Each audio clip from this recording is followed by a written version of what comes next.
Hello friends, this is my true story. Watch till end and don't forget to subscribe to our channel. My name is Marikale, and if you truly want to understand what happened to me, what pushed a man like me to walk away from his own wedding, then you need to hear this exactly as it unfolded. Not the headlines, not the leaked footage, my words, my voice, my truth. Because the night my life split open didn't begin with chaos. It began with a sentence, short, sharp, and cruel enough to scrape the soul off a man's bones. It happened in the middle of my wedding, in a ballroom built like a shrine to wealth. Chandeliers glowing, cameras floating, 204 guests watching the Aldridge family perform perfection like a rehearsed play. And then Victoria Aldridge, my would-be mother-in-law, leaned toward a cluster of guests, lifted her champagne glass, and said those 7 words that burned themselves into me. That's not a mother. That's a mistaken address. They laughed. They all laughed. Even my fiancée. Even the woman I thought I'd spend the rest of my life with. The only person who didn't laugh was me. I sat there, feeling the floor tilt under my feet, watching my mother's posture stiffen as she pretended she didn't hear it. Linda Hale, who'd held our lives together with tired hands and duct tape and courage, sat there in a dress she'd altered herself, fingers trembling just enough for me to notice. Her smile stayed polite. Her eyes stayed soft. She refused to give them the satisfaction of seeing her break. And that, more than the insult, was what undid me. I pushed my chair back. It scraped across the marble with a sound sharp enough to cut the room in half. For a few seconds, nobody moved. People froze mid-sip, mid-whisper, mid-smile. The documentary crew turned their cameras toward me, sensing something unscripted, something real. I could feel my heartbeat in my teeth. Then I walked to the microphone, took it with a steady hand, and said the sentence that detonated the entire night. This wedding is over. Gasps rippled through the hall. A glass dropped and shattered somewhere near the back. Someone whispered my name like a warning. I didn't look at any of them. I only looked at her, my mother, the woman they mocked, the woman they underestimated. "Come on, Mom," I whispered. "We're leaving." She shook her head, voice trembling. "Merrick, no. It's just one night. I can take it." She'd been taking hits her whole life. From landlords, from clients who tipped in coins, from bills that never stopped arriving. She thought this was just another wound to tuck beneath her ribs. But I wasn't a kid on a salon floor anymore. I wasn't swallowing shame other people handed me. Not tonight. I took her hand and walked out of North Crest Estate with every camera in the room tracking each step. Behind me, I heard Caitlin, my almost wife, hurrying after us, hissing through clenched teeth. "You're overreacting. This is just how my family jokes. Don't ruin our day over a comment." A comment. A joke. To her, my mother's dignity was a small price for a perfect wedding video. To me, it was the line. We stepped into the cool night air, leaving behind the chandeliers and the gossip and the polished cruelty. I didn't know what the world would think when the footage leaked. I didn't know what the Aldridge family would do the next morning. But I knew one thing with perfect clarity. I was done bending. We drove to the only place that made sense at 3 a.m. Maple Lane Diner. The neon sign buzzed over the parking lot like it had every night for 20 years. Inside, the air smelled like burnt coffee and fryer oil. The booth with the ripped vinyl, the same one we used to sit in when we had $5 to our name, was empty, waiting for us like an old friend. We sat there in silence for a long time, me in a tuxedo that felt like armor cracking, my mother in the dress they insulted, still holding herself together with the quiet strength I've leaned on all my life. Then something happened, something small but unforgettable. A waitress walked over, recognized us from somewhere she couldn't name, and placed 2 mugs in front of us without asking. "Rough night?" she asked gently. My mother just nodded. The waitress squeezed her shoulder, then walked away. No cameras, no performance, no malice. Just simple human kindness. It nearly broke me. Because while the Aldridges lived in palaces of glass and judgment, the people who'd known real hardship were the ones who still knew how to be gentle. My mother sipped her tea, her voice soft. "You can still fix this, Merrick. People forgive a young man who panics. You don't have to burn your future over me." But she didn't know. She didn't know the emails waiting on my phone. She didn't know about the transfers I'd been making for months.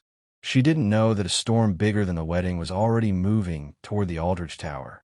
I looked at her and whispered, "Mom, I didn't ruin my future tonight." I walked out of one I wasn't proud to be part of. My phone buzzed. An email lit up the screen. All documents executed. Ready for board presentation tomorrow. And in that moment, sitting across from the woman they called a mistake, I knew exactly what the next chapter of my life would be. Not destruction, not revenge, reclaiming, rewriting, restoring the dignity they tried to steal. The diner lights hummed softly above us, throwing tired halos across the chipped table. My mother cupped her tea like it was something fragile, something warm enough to protect her from the cold truth of the night. But the truth wasn't in the diner. It wasn't in the wedding. It wasn't even in the insult. It was buried years before any of this, in a strip mall salon in Akron, Ohio, where survival was a language spoken more fluently than English. As she stared into her mug, I found myself slipping backward in time, pulled into the world that had built me long before the Aldridges had ever spoken my name. We used to live in an apartment that shook when trucks passed. 2 bedrooms if you were generous. 1 bathroom if the pipes didn't decide to scream. And beneath it, on the ground floor of the dying mall, was the salon where my mother cut hair for 28 years.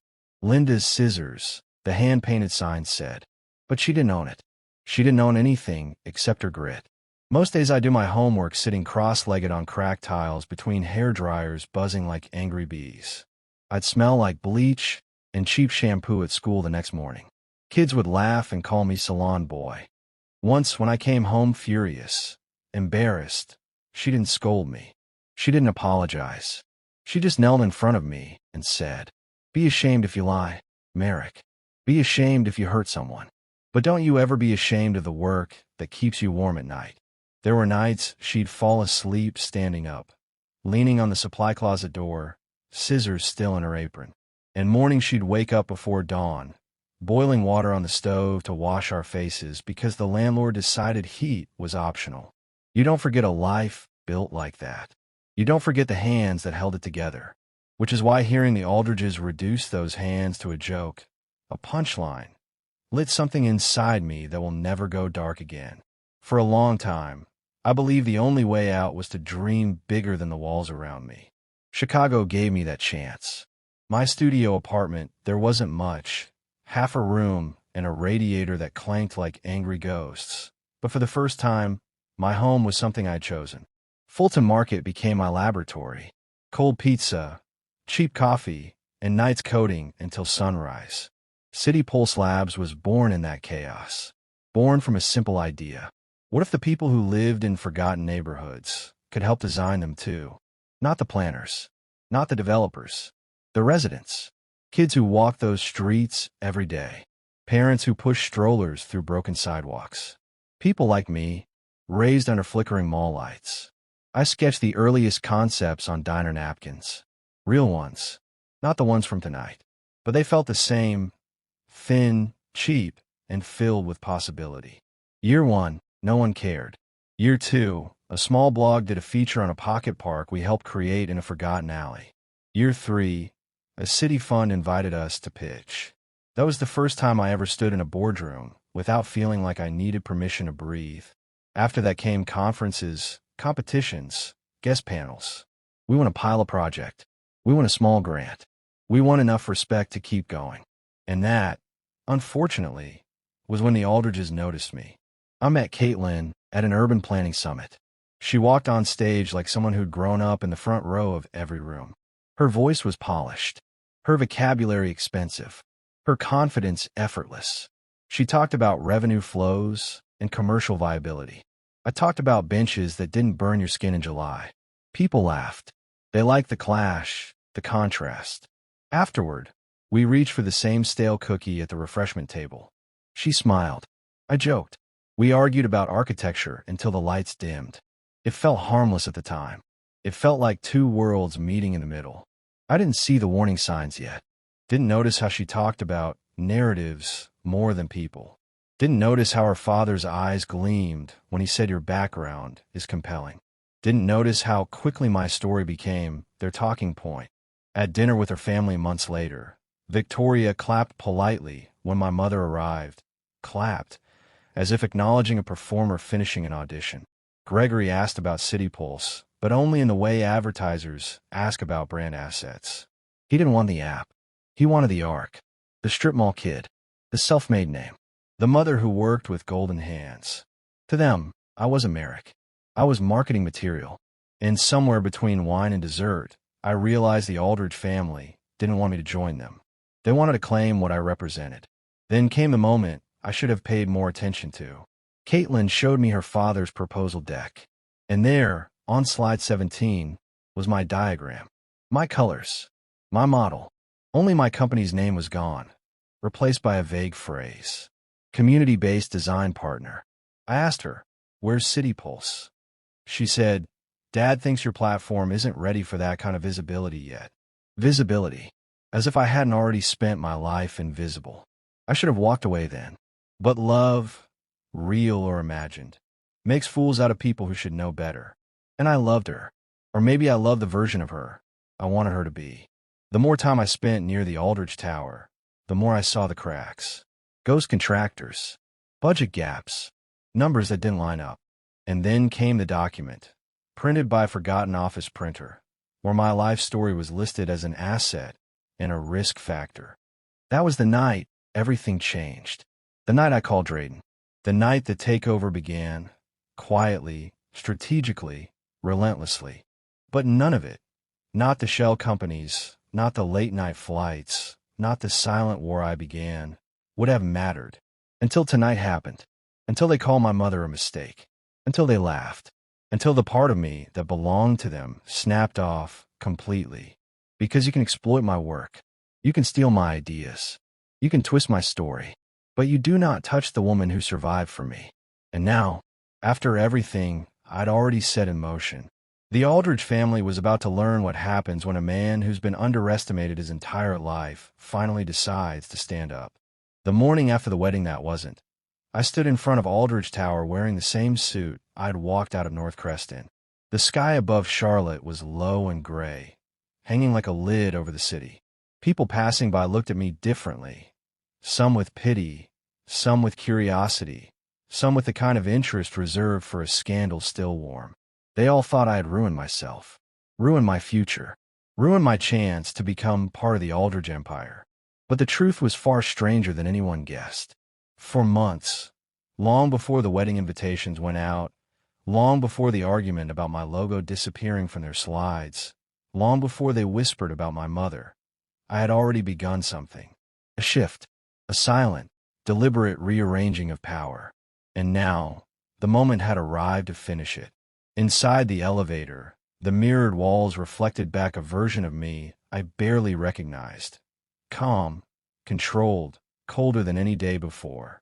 By the time the doors opened on the executive floor, Gregory's assistant was waiting with the stiffness of someone who'd already read enough headlines for one morning. "They're expecting you," she said quietly. The conference room was full.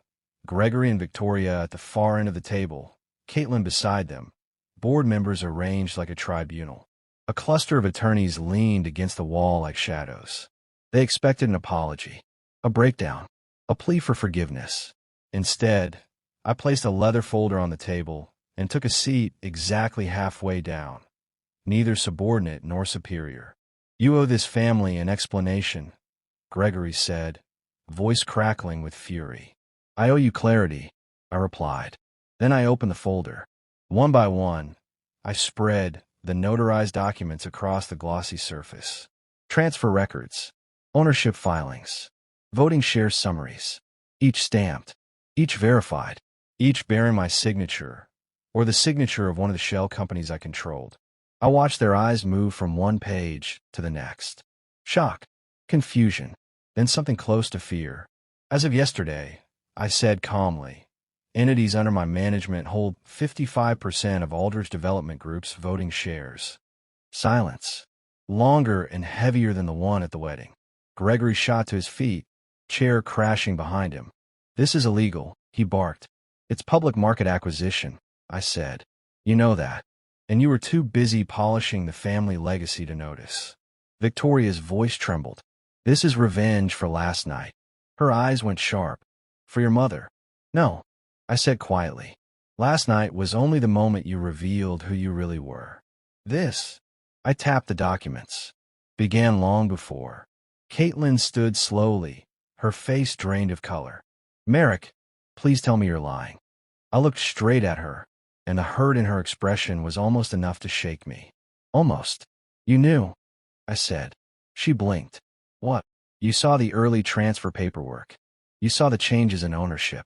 You saw the warnings. And your mother told you not to say a word. Caitlin's chin trembled. I thought if I interfered, you'd think I only cared about what you could gain. I thought silence would keep the peace. That's the problem, I said. You mistake silence for peace. It's just surrender wearing makeup. She sat down, eyes wet. Then someone else spoke.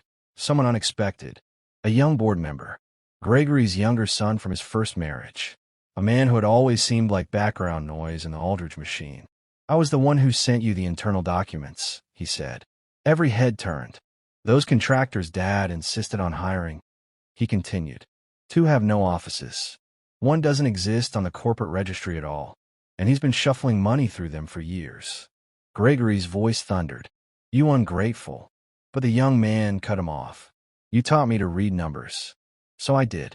There it was. The crack in the empire. The growing rot. And I wasn't the only one who saw it anymore. I stood, gathering the room's attention. Here's what happens next, I said. My tone made the lawyers stop whispering. Effective immediately. Gregory is suspended as CEO pending independent review. Victoria loses signing authority for new contracts. All questionable vendors are frozen. Every major project from the last 3 years undergoes a full forensic audit. You don't have the right. Gregory spat. I have the votes, I said. And you taught me that's all that matters in this room. Then I placed one last file on the table. It contained photographs. Grainy. Telephoto. Shadows of a familiar figure. My mother. Leaving work. Buying groceries. Sitting alone in the diner. Each image dated. Each logged. Each paid for by a private investigator contracted by a holding company tied to Victoria Aldrich. Tell me, I said softly, what part of planning my wedding required stalking my mother? Victoria's face cracked, her composure crumbling like wet sand. We needed background, she whispered, for the documentary, for the charity angle. People care when the story is emotional. She's not a story, I said. She's not decoration. She's a human being.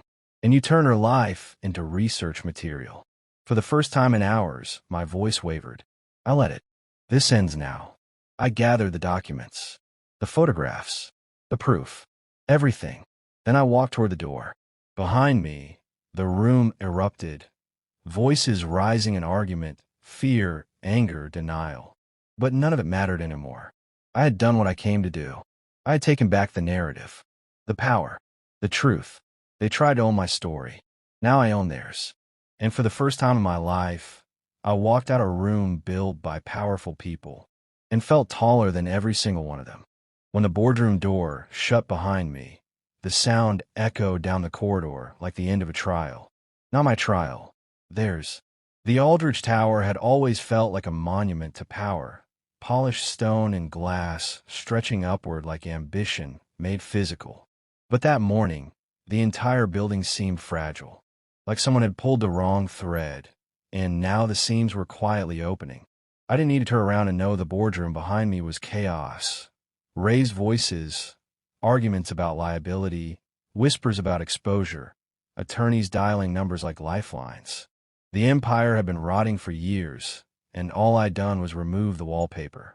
But the real collapse, that would start within hours. By noon, the story had already leaked.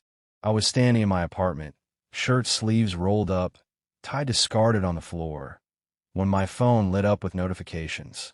News alerts, financial bulletins, local headlines. I clicked one. Aldrich Development Group faces internal power shift and possible misconduct probe. Under it, a still image from the wedding video, me holding my mother's hand as we walked out. Beside it, another image, the boardroom, me standing the documents spread in front of them. 2 moments. 2 worlds colliding in public view. The silence in my apartment felt thick. Even the radiator had stopped its usual clanking, as if listening.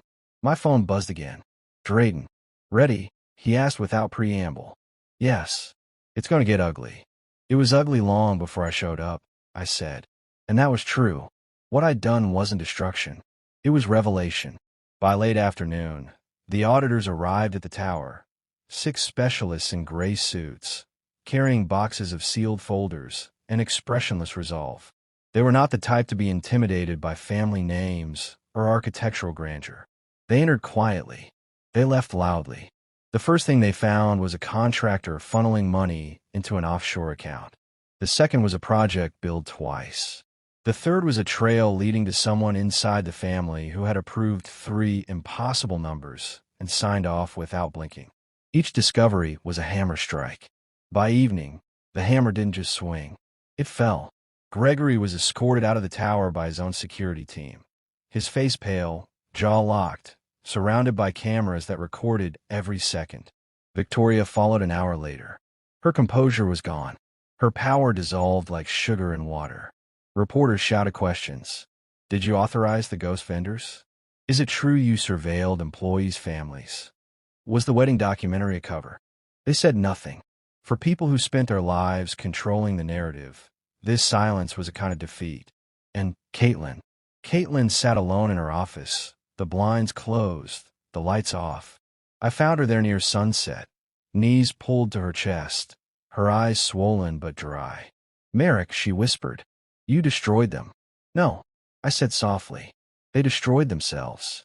I just refused to take the blame for their choices. She stared at the floor, thumb rubbing nervously against her palm. I didn't know it was this bad. I didn't know about the investigators. I didn't know about the money trails. I believe that. Caitlin wasn't cruel.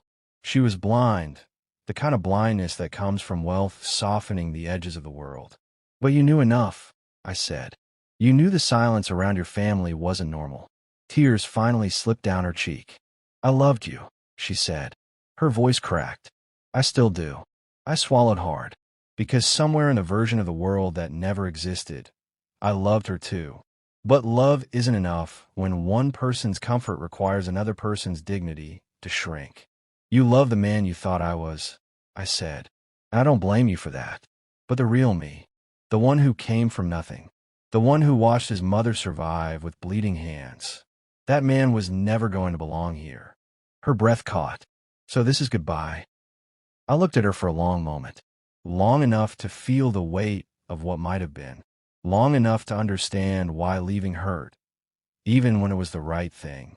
Yes, I said quietly. I turned and walked away, footsteps echoing down the corridor. She didn't call after me. She didn't follow. She didn't fight. That silence, that was the real ending. 2 weeks later, the findings were released publicly. Fraud, mismanagement, violations stacked like dominoes. Most of the damage had been growing for years, long before I stepped into their lives. I held the majority vote. I could have stripped the Aldridge name from every building, every project, every brochure. But revenge wasn't the point. Not anymore. I stepped down as interim chair, appointed a new board of independent experts, gave full control of the internal reforms to people who had spent their entire lives being ignored by corporations like Aldridge. Then I walked away from the empire I never wanted. I walked back to Chicago, back to the city that raised me as much as my mother did, back to the streets where resilience wasn't a slogan, but a heartbeat. And from that return, something new was born. The L Foundation, named after my mother. A platform for small neighborhoods, forgotten communities, kids who dream big in places built small.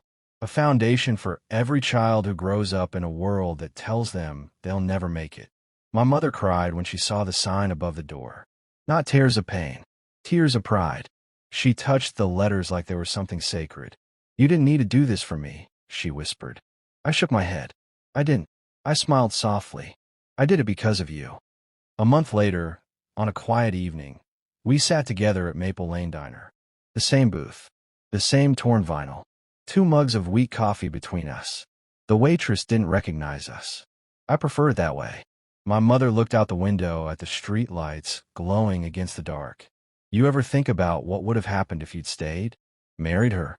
Ignored what they said? I stir my coffee. Every night, I said. Then I remember something. She looked at me. What? That the price of belonging isn't worth paying if it requires forgetting who you are, or who you came from. She nodded softly. Outside, a bus rumbled past. Inside, the diner hummed with quiet life. And for the first time in a long time, the world felt balanced. Not perfect, not healed, but honest. I raised my cup toward her. To the woman they underestimated. She smiled. To the man they never saw coming. Our cups touched with a soft clink. And just like that, the story that began with humiliation and silence found its ending in warmth and truth. Not revenge, not destruction, reclamation, dignity restored, legacy reborn, a quiet triumph carved from years of struggle, and a mother's unbreakable love. In the end, all of us are shaped by two things: the wounds they give us, and the courage we choose in response. My story didn't end in that ballroom. It didn't end in the boardroom. It didn't even end when their empire collapsed beneath the weight of its own lies. It ended here, in the quiet, in the truth, in the place where a man learns who he really is when there is no audience left to applaud or condemn him. I used to think revenge was about making them feel what I felt, but I was wrong. Revenge is reclaiming the parts of yourself they try to bury. Revenge is breathing again without asking permission. Revenge is standing in the ashes of what tried to break you and still choosing to rise. If someone ever tried to dim your worth, if they laughed at your roots, your mother, your beginnings, just remember this. They only laugh until the moment the truth walks in. Then the laughing stops. Don't fear being underestimated. Use it. Turn it into your first weapon, your sharpest edge, your silent advantage. And when your moment finally arrives, when you stand eye to eye with the ones who doubted you, don't shout, don't rage. Just let the truth speak for you. Thank you for walking through this story with me. My name is Merrick Hale, and this is where my silence ends and my legacy begins. Now tell me where you're watching for my story. And subscribe would you like and feel my story.